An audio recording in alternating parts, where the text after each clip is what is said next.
แต่ว่าเบิ่งน้องวีนั่นแหละเนาะบ่ให้เฮ็ดเวียกนักๆก็บ่ให้เฮ็ดน้องวีก็ได้เบิ่งน้อยตัวใดนักมาแฮงกันเล็งเบ็ดเฮ็ดเนาะบ่ได้นะน้องวีเนาะต้องดูแลตัวเองนํเนาะแม่ต้องถามทั้งแม่เบิดทั้งแม่เป็นมาก่อนเบิด มันตะกี้ได้ใช่ไหมขออนุญาตถามน้องแม่ตะกี้ฮะตะกี้ดิมันบ่คือเดี๋ยวนี้ลูกอันนั้นแหละอย่ามาอยากถามมันเป็นอะไรตะกี้นะคลอดลูกสิ5 คน6 คน7 คนก็บ่เคยไปห้องหมอจักเทื่อไม่ได้ไปห้องหมอป่ะบ่แม่บ่เคยจักเทื่อห้องหมอมันอยู่ไกลเนี่ยมีแต่ในเฮือนเลยในเฮือนเลยมีแต่หมอตำแยในบ้านแล้วเนาะแม่ครับว่าตามพื้นบ้านก็มีแต่หมอตำแยกับเจ้าเนาะแม่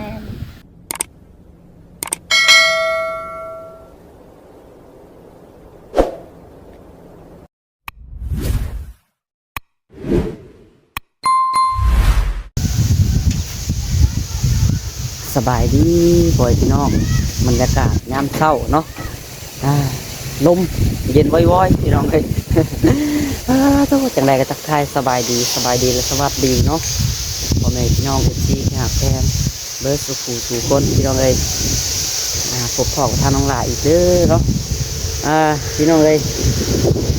สถานการณ์เนื่องเมื่อวานนี้เนาะน้องหลาก็ต้องขอโทษขออภัยเป็นแม่ที่เบิร์ดสุขสู่คนพี่น้องเลยเพราะว่า โอ้ยพี่น้องขออนุญาตด้วยเนาะ เสียงเปี้ยนพี่น้องเป็นวัดก็คือทางน้องหล่าอันที่ได้พี่น้องเลยว่าในคลิปกับบอละเอียดบแน่นอนนะพี่น้องเนาะขอโทษขออภัยหลายขอทางน้องหล่ากับ่ค่อยฮู้ในเรื่องนี่มาก่อนพี่น้องเลยแล้วก็บ่จักเนาะว่ามันเป็นจังใดเนาะพี่น้องเนาะแต่ก็คอยติดตามอาการน้องวีคือFCเพิ่นกล่าวบอกนั่นแหละพี่น้องเลยเนาะจังไรขอขอบคุณใจหลายพี่น้องเลยก็คือทางน้องหลาก็ได้บ่จักคำบอกแล้วก็บ่จักคำอธิบายสู่ FC พังพี่น้องเลยเมื่อวานนี้มีแต่ถ่ายคลิปลงไปก็บ่ค่อยละเอียดคำบอกคำจาก็บ่จักคำถามนะพี่น้องคือน้องหลาก็ได้เพราะว่าบ่เคยอันนี้จะเชื่อนะพี่น้องเป็นสถานการณ์ครั้งแรกเนาะคือทางน้องหลาก็ได้บ่ฮู้เฮากับบ่เคยน้องหลานคือบ่เคยถ่ายในด้านนี้มาก่อนพี่น้องเลยมีแต่เบิ่งไปตามสถานการณ์แล้วก็ถ่ายให้แม่ๆที่เบิ่งนั่นแหละว่านี่ก็ได้ที่เพิ่นเม่นว่าโอ้ยว่าน้องหลานก็บ่เฮ็ดท่าว่าน้องในท้องยังดิ้นยังอยู่บ่พี่น้องลูกในท้องของพี่เนาะ ก็คือยังดิ้นอยู่พี่น้องเลยก็คือนี่แหละเนาะสำหรับน้องหลานถามแต่เมื่อวานนี่เป็นไรพี่น้องเลยถามก็จนท้ายคลิปเนาะมันจะได้ถามเพราะว่าไปห้องหมอแหละพี่น้องเลยคลิปว่านเนี่ยก็จนเบิดมือว่านนี่พี่น้องเลยว่ากลับมาแต่ห้องหมอว่าจะได้ถ่ายต่อครับว่าได้ถ่ายเนาะแบตโทรศัพท์ก็เบิดพี่น้องเลยได้ถ่ายแต่คลิปเดียวนั่นก็เบิดมือเลยเนาะถ่ายไปตัดต่อกันไปทีละเล็กทีละหน่อยพี่น้องเลยเพราะว่าได้ถ่ายสุดขั้นตอนดอกเนาะทางน้องหลาก็ได้นี่จะถ่ายเอาแต่นี่พี่น้องเลยแล้วก็ไปห้องหมอกลับมาก็จนค่ำพี่น้องเมื่อวานนี่จนค่ำจนมืดเนาะจน4 โมงพี่น้องเลย4 โมงมาหอดเรือนเนาะ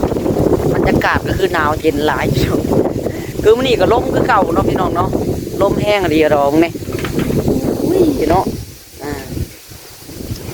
แล้วก็FCเพิ่นเม่นมาโอ้ยบ่ได้ฝากลูกฝากอย่างบ่พี่น้องเลยก็คือฝากเด้อพี่น้องเด้อก็คือฝากในห้องหมอ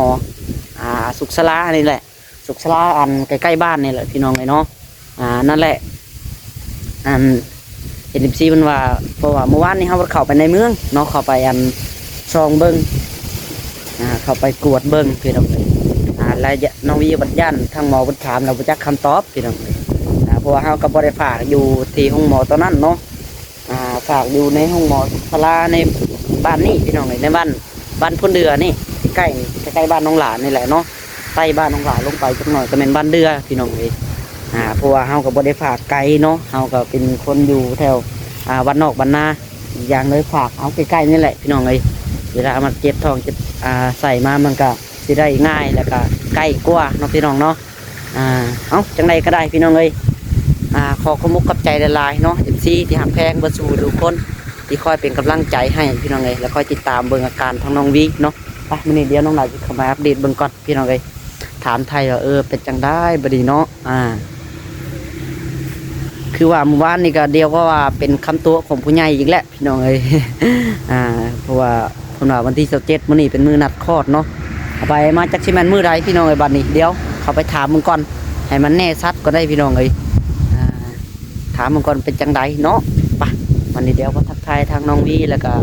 ทางพ่อกับทางแม่พี่น้องเอ้ยบ่ส่งเพิ่นบ่อยู่เนาะเพิ่นส่งเพิ่นออกไปเฮ็ดเวียกก่อนแล้วพี่น้องเอ้ยถ้าน้องลาก็หาก็มาแต่เฮือนเนาะกินข้าวหักอิ่มพี่น้องเอ้ยว่าสิไปเฮ็ดเวียกก็ได้ขออนุญาตเปิดคลิปถ่ายคลิปให้แม่ FC เบิ่งก่อนจักเล็กจักน้อยเนาะพี่น้องเนาะแล้วก็สิออกไปเฮ็ดเวียกเฮ็ดงานคือกันพี่น้องเอ้ยไปวันนี้เดี๋ยวเข้าไปถามไทยเบิ่งก่อนพี่น้องเอ้ยครับพี่น้องเอ้ยเนาะ โอ้ยมานั่งทิ้งแดดรุนๆแล้ววันนี้เนาะ แดด อันหน้ามาหากล้องไหมน้องมีเลือกจ้า เลือกขาวอ่ะนั่นแหละปินหน้าจะตะเวนเนาะเปิดชั้นเอาสบายดีไหมแม่ซีเนาะน้องเอ้ยนี่คนหนาววันนี้เนาะเท่าพี่น้องเอ้ยเนื่องจากสถานการณ์เมื่อวานนี่เนาะแล้วก็เอฟซีหลายๆคนก็ตกใจแน่เนาะแล้วก็เห็นเอฟซีบนเม่นก็จะให้น้องวีเครียดได้เพิ่นว่าจะให้น้องวีเครียดร้ายเนาะแม่เพิ่นบ่ให้เครียดเพิ่นเว้าเฮ็ดโตสบายๆโลดเพิ่นว่าพี่น้องเอ้ยครับก็คือว่าพี่น้องเอ้ยสิมาถามทางนี้ก็เล็กจักหน่อยนั่นแหละเดี๋ยวว่าเป็นคำตัวของผู้ใหญ่เด้เนาะวันที่7เพิ่นว่าพี่น้องเอ้ยอันนี้นัดคลอดนี่ก็อันนี้แหละพี่น้องวันที่7แล้วและขออนุญาตจักเดือนแล้วน้องแม่ทั้งแม่น้องวีนคนว่าจักเดือนละไปโก้ของน้องวีก็บ่จื้ออยู่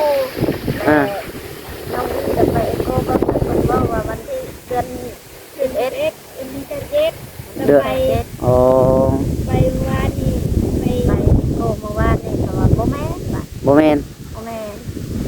คนว่าเดือนยังบ่เดือน2วันที่22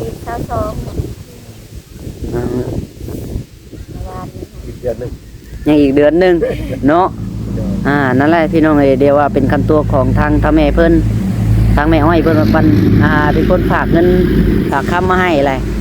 มีแต่ให้น้องวิเก็บไว้อะไรเงินตอนก็ได้ เก็บเงินถอนโฮมเงินไว้ได้เนาะหมอเองแล้วเป็นคนตัวเอาหมอเองแล้วคนตัวหมอบอกเขาก็บ่ฮู้เด้ฮู้เด้เนาะคนเว้าแพทย์กับหมอเพิ่นเว้าหมอตามเพศทำหมอเพิ่นเว้าได้เนาะแม่นเฮาก็บ่ฮู้เดือนอยู่น้องวีเพิ่นก็บ่จื้อบ่ฮู้อีกเนาะแม่นใครสิฮู้เนาะมีแต่ตามเพศทำหมอแหละนัดก็จักสิฮอดวันที่นัดหรือบ่บางคนก็บ่ฮอดบางคนก็ไกลมีแต่ว่าติดตามเบิ่งเนาะแม่ไม่ติดน้าสาวนี่ซะสาวญาเด้สาวญาเจ้าก็ยังบ่ได้ฮอดวันที่นัดบ่ฮอดซ้ำเนาะแม่ได้ก่อนพี่น้องเอ้ยมันก็บ่ตรงเนาะมีแต่ว่าดอกบางทีตรงคำหมอดีรอเนาะบางคนก็ตรงบางคนก็บ่ตรงเนาะดีอันนี้ก็อีกตามคนได้ไว้ได้ซ่าเนาะก็คือถ้าน้องหลาก็คือบ่ฮู้นะพี่น้องเนาะแล้วนี่แหละว่าออกไปก็บ่ฮู้คำอันสิเว้าเพราะว่าน้องหลาก็บ่เคยเจอสถานการณ์แบบนี้จักเทื่อแล้วก็บ่เคยถ่ายคลิปคนท้องคนแบบนี้จักเทื่ออะไรเนาะบ่จักคำถามบ่จักคำเว้าพี่น้องNFC เว้ามาโอ้ยน้องหลาก็ยังบ่ฮู้ซ้ำเห็นแต่อันเอ้ยเพิ่นเว้าเมื่อวานเนาะน้องหลาก็นั่งก็เจ้าเดี๋ยวนี้เนาะไฟอยู่เนาะน้องหลาก็บ่ฮู้ได้พี่น้องเพราะบ่เคยว่าวันนี้จักเทื่อเนาะแล้วก็เคยถ่ายคลิปนี้จักเทื่อเดี๋ยวนั้นเลยเห็นFCเพิ่นคอมเมนต์มาเพิ่นถามมาอยู่อีกคำถามหนึ่งเพิ่นว่าอันทางน้องแม่กับอันนี้น้องวีได้ฝากลูกฝากอย่างนี้บ่ได้ฝากอีกได้เนาะฝากอยู่ในห้องหมอสุขศาลานี่แล้วบ่แม่พอมันใกล้แน่เนาะสิฝากไกลมันก็อะไรพี่น้องเลยเวลามันเจ็บมาเนาะเพื่อสิฮอดเอาใกล้ๆนี่เลยพี่น้องในสุขศาลาบ้านเดือนี่จะไปผักที่นี่ขายกัน เอาแล้วก็เมื่อวานนี่เพิ่นกวดเบิ่งเพิ่นว่าเป็นจังไดเนาะอันนี้บ่แม่น น้องวีน่ะเป็นคนเลือดน้อยเลือดบ่หลายเลื เอ อดจาง เป็นคนเลือดน้อย แม่น อืม เลือดจางเลยเฮ็ดให้น้ำข้าวปลามันข้น เฮ็ดให้น้ำข้าวปลามันขุ่น แม่นแล้วเพิ่นว่าพยายามกินยาบำรุง เพิ่นวางคือวางยาให้นะบ่ แม่น เออ กินยานี่แหละคันฮู้ว่าเจ็บแล้วเพิ่นให้ไปหาหมอด่วนโลด มีแต่ตามเบิ่งนั่นแหละพี่น้องเนาะ โดย คือทางน้องวีก็ลูกในท้องก็ยังตีงยังหยังอยู่รอดน้องวี โดย เออ เพิ่นน่ะ เห็นบ่ทรงเล่าเมื่อวานใน FC ก็ตกใจเบิดเมื่อวานนี่เนาะน้องวีเบิ่งอยู่บ่คลิปบ่ได้ จักแล้วเราจังได๋ว่าเราบอกว่าอันซองลูกบ่เห็นแล้วว่าเห็นแต่น้ำอันคุ้นเราว่าวันนี้แหละ มันบ่เห็นคนน้อยมัน บ่เห็นคนน้อยแล้วว่าเนาะ น้ำคุณ เออ น้ำข้าวปลามันขุ่นแล้วมันบ่เห็นคนน้อย เห็นแม่ FC แล้วเขาเจ้าว่ามินว่าโอ้ยวันในได้บอกเป็นตกใจแท้แล้วว่าเนาะ และบัดนี้แหละไปหาแพทย์เพิ่นคือบอนคลอดลูกแล้วเพิ่นเว้าว่า เลือดน้อยน้ำข้าวปลามันขุ่นแล้วคนน้อยก็แข็งแห้งอยู่เพิ่นว่า อ่า เพิ่นเบิ่งปวดเบิ่งคนน้อยแข็งแห้งอยู่ แข็งแห้งอยู่เนาะ โดยแต่ว่ามันบ่เพิ่นอยากเห็น น้อยเฮาล่ะเป็นจังไดนั่นเอาพี่น้องเนาะก็คือทานวีกับเป็นคนเลือดน้อยประกวดลงวันนี่พี่น้องเนาะแล้วก็เฮ็ดให้น้ำข้าวปลามันขุ่นน้องวีเมื่อวานนี่เจ้าว่าก็ว่าน้ำข้าวปลามันขุ่นน้องวีสิอันเพิ่นว่าสิเมื่อยหลังคนน้องวีก็บ่ได้เมื่อยบ่ได้หยังเนาะ ธรรมดา ปกติแข็งแรงดีพี่น้องเอ้ยน้ำข้าวปลามันขุ่น บ่ให้ตาขุดดอก อยู่แล้วเนาะไปยังไปอยู่ไปเถอะไป ไปหาคุดคูมือ ไปสิให้ไปหน้าพี่น้องเอ้ยFC บางคนเพิ่นก็ให้อยู่เพิ่นว่าโอ้ยอย่าปล่อยละเลยหลายได้เพิ่นว่าเบิ่งตลอดได้เพิ่นว่าต้องอยู่อันใกล้หมอตลอดเพิ่นว่าน้องวีนี่เพราะว่ามันอยู่ในนี่แหละพี่น้องเอ้ยเอาคร่าวๆก็คือจักเดือนละ7เดือน8เดือนแล้วบ่ 8เดือนแล้วเนาะพี่น้องเอ้ย ที่เราก็ฮอดเดือน12นี่ก็นั่นแหละฮอดเดือนคลอดแล้วคนเนี่ยคนเว้าฮอกจักกี่ฮอดหรือบ่คืออันแม่อีแดงก็ว่าเดือน12ออกใหม่อันวันที่17เดือน12วันที่17มาแล้วเกิดเลยเด้ เกิดเลยเด้เนาะ ยังบ่ทันได้ฮอด เมื่อวานนี่เดี๋ยวขี่รถไถเมื่อวานนี่แล้วเนาะ แม่นที่เราไปไปเมื่อวานเนี่ย สิแหละอันอยู่ชนบทแถวบ้านเฮาเนาะ แม่น บ่มีไผมีรถใหญ่เด้อพี่น้องแต่ละหลังมึงเด้มีแต่รถจักรรถไถเนาะแต่ละหลังพี่น้องมีรถใหญ่ส่วนน้อยแหละมีก็ได้มีอยู่ ไปหากันยาก มีก็แต่ผู้มีพี่น้องผู้มีก็คือว่าแล้วเนาะ มีได้หลาย ผู้มีละหลายพี่น้องแถวบ้านน้องหลายมีแต่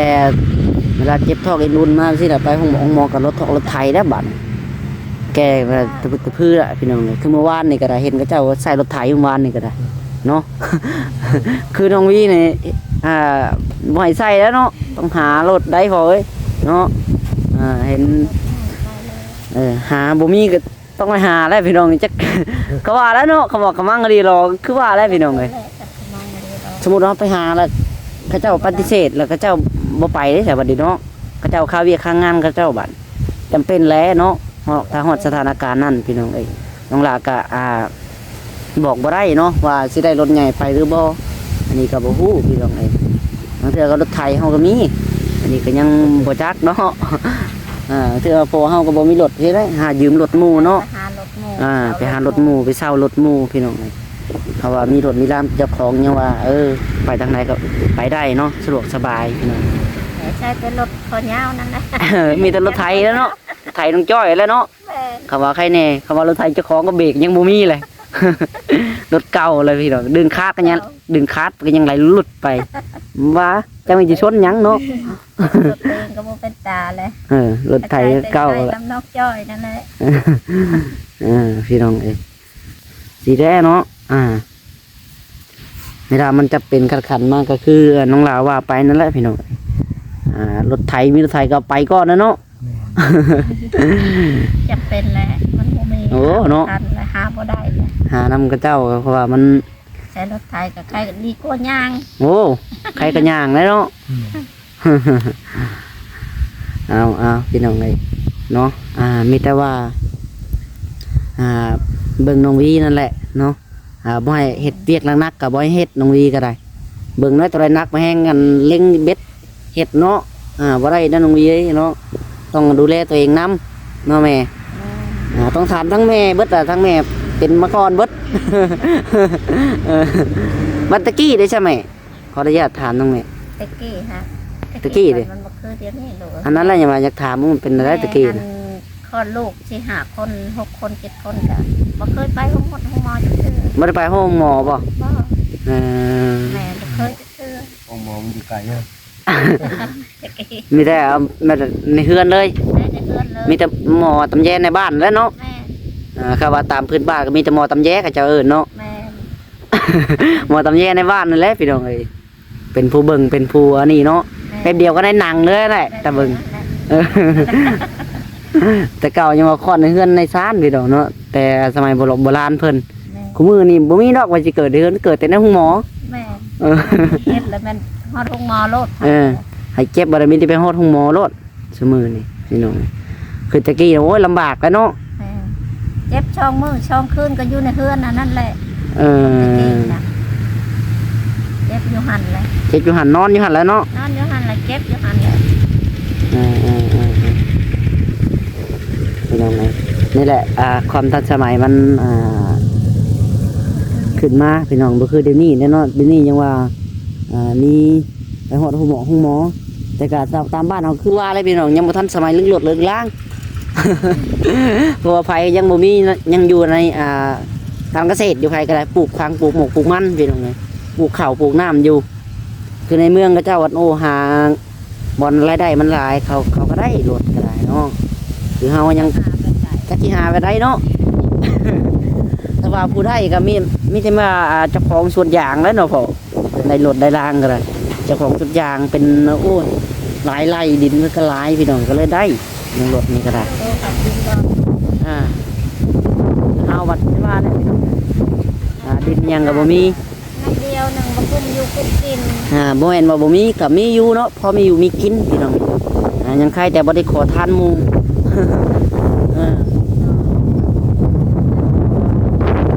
ให้เล็กหน่อยแหละ เขาว่าบ่เขาว่าบ่มีก็พอมีอยู่พอได้ซื้ออยู่ซื้อกินพอกลุ่มปากกลุ่มท้องพี่น้องเอ้ยบ่แม่นหรอกว่าบ่มีก็มีอยู่เนาะ เก็บตัวนี้เป็นมากแล้วจะได้ไปยืมเงินดอกคนนี้ ว่ากลุ่มก็บ่กลุ่มแล้วเนาะ ฝึกน้องวีเป็นที่นั่นแต่จนได้ไปยืมเงินดอก มีเงินดอกแค่เพิ่นละว่าเงินดอก เดี๋ยวแล้ว แล้วเนาะจ้ะจะได้ลงวีกินข้าวแล้วบ่มื้อเช้านี่กินถามนะกินแล้วเนาะแล้วยังกินกินเครียดกินขี้หน้าแล้วเนาะ นายกันบ่นายกันก็ได้พี่น้องเราก็อยู่ประจำอยู่บ้านนาเก่งก็แหละเราก็ได้เป็นผู้นำครอบครัวแล้วเราบ้านนี่เนาะมีไผเนาะเขาช่วยเขาว่าเชียร์ชัยบุญมาก็ยังน้อยอยู่ ยังบ่จักยังอยู่พี่น้องเอ้ยบุญมาพันดวงเพิ่นก็ได้ยังหมู่สิตัดผมยังบ่ให้ตัดยันหัวแตกตัดผมก็ได้เอ้า ไปยันหัวแตกมันมาพันดวงเป็น เอาสาวพี่น้องเอ้ยตอนนี้ก็โอ้ยเนาะสายแล้ว9 โมงแล้วพี่น้อง9 โมงครึ่งแล้วทางน้องหลานยังบ่ทันไปเวียกอยู่เอ้าจังไดก็ผมขอบใจทางพ่อและก็แม่น้องวีหลายๆเนาะที่ให้คำถามแล้วก็ให้คำสัมภาษณ์ให้ FC เพิ่นพังพี่น้องเอ้ยจังไดก็อยู่ดีมีแฮงเบิดสู่คนสบายดีเบิดสู่คนเนาะพี่น้องเอ้ยเอาบ๊ายบายเดี๋ยวขอตัวไปเวียกงานก่อนน้องหลานก็ได้